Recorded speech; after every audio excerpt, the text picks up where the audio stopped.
Some thanks are in order. Firstly, thank you, Mrs. Powell, for the introduction. And thank you to all the friends and family for joining us tonight.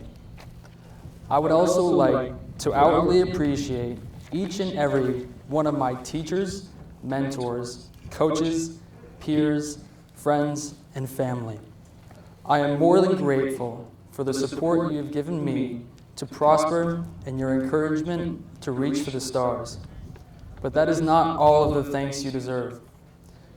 The most special thing about having the designation of salutatorian is not what I can put on a resume, not the superficial ego boost of being second in my class. It's the opportunity to be up here, to give this speech, and to speak to all of you as a peer, a pupil, a son, and most of all, a friend. The important thank yous that I need to give are to the relationships we have built together. I was taught quite a bit in that building over there, but all of what I learned these past 4 years go far beyond the classroom. From our relationships, you have helped teach me humility, compassion, fearlessness, confidence, and how to love. I want to introduce you all to a quote by Mahatma Gandhi you all probably know and have heard a few times. It goes as follows: "Be the change you wish to see in the world." The thing about this quote is that it's so broad. I mean, it has a great message, no doubt, but as one of 7.7 billion people in the world, it is a little hard to imagine that change. However, I'd like to focus in on the meaning of this quote, as well as the word world.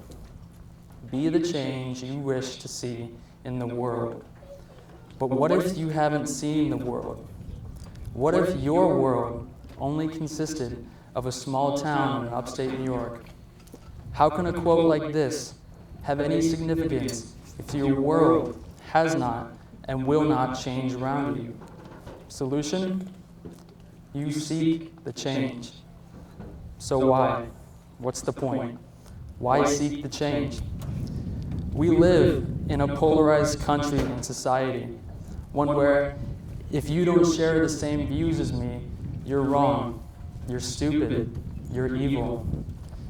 We focus on this polarization because we don't want to make any change in our way of thinking or accept anything different. We are so intent on hating the other side, we forget a few things.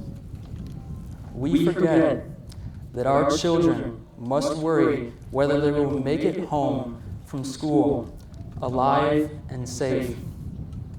We forget that minorities and marginalized groups must fear for their safety and protection of their civil rights. We forget that mental health struggles are continuously thought of as less severe than their physical counterparts. And we forget that women must continue to worry about losing their bodily autonomy. Maybe we look a little closer to home, a home that is far from perfect. At Dryden, I have witnessed prejudice, ignorance, and complacency in everyday life. This is very real, but we must not let it be normal. We must rid ourselves of this complacency and make the change on our own. As the graduating class, we have a whole generation of children that look up to us, be it our younger siblings, elementary and middle school children, or even the underclassmen. We are the class that made it through COVID with all the obstacles in our way, yet we are still graduating. We need to show them that it is possible to change the norm or change what is accepted and easy. We must lead the younger generations and show them how possible change really is. By doing just that, creating change. There are endless ways that we can make change in our culture, life, and surroundings.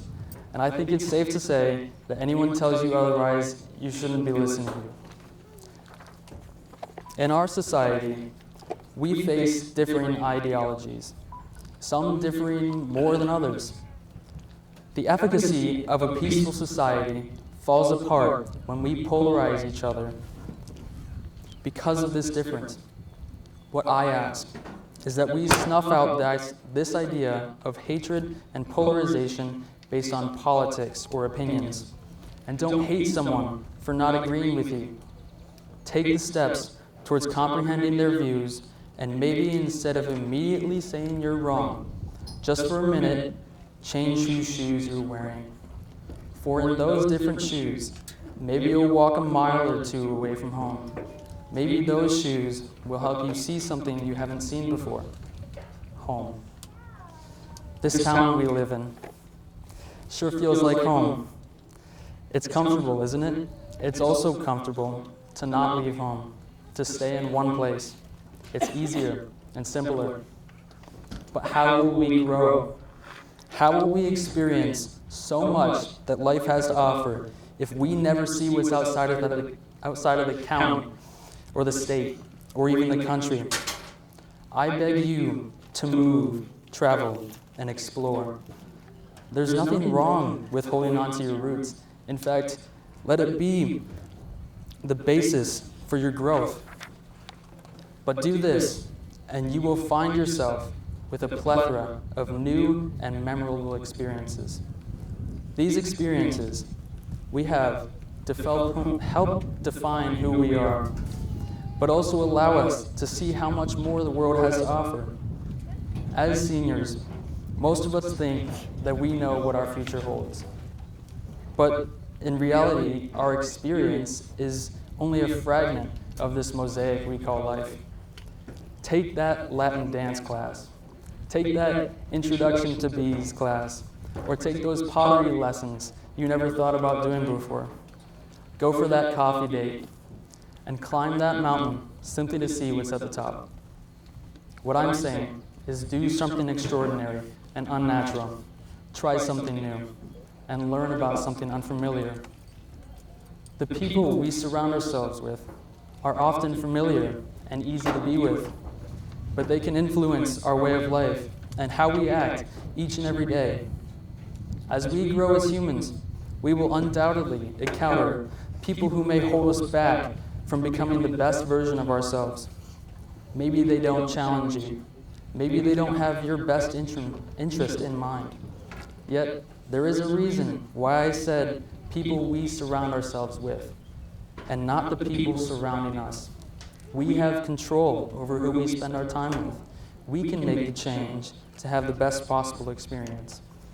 Even more, the one thing we have complete control over is our behavior and attitude on a day-to-day basis. Our culture, whether it's at Dryden or other communities we are a part of, could benefit from making a shift in parts of our comfortable way of life.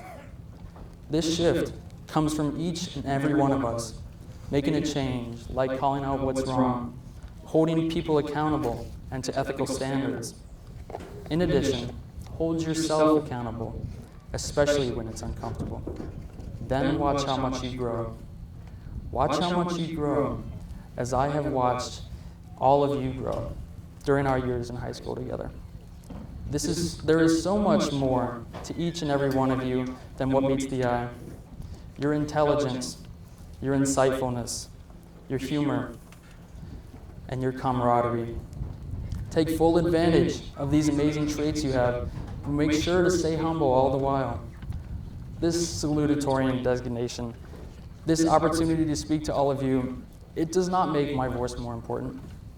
Let my words and message be heard, but from this, find your words, find your voice, and shout it out.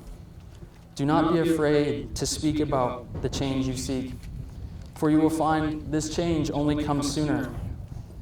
Thank you all for the undying love and support throughout my journey, and know I will be rooting for each one of you for the rest of our lives. To the class of 2022, congratulations. We did it.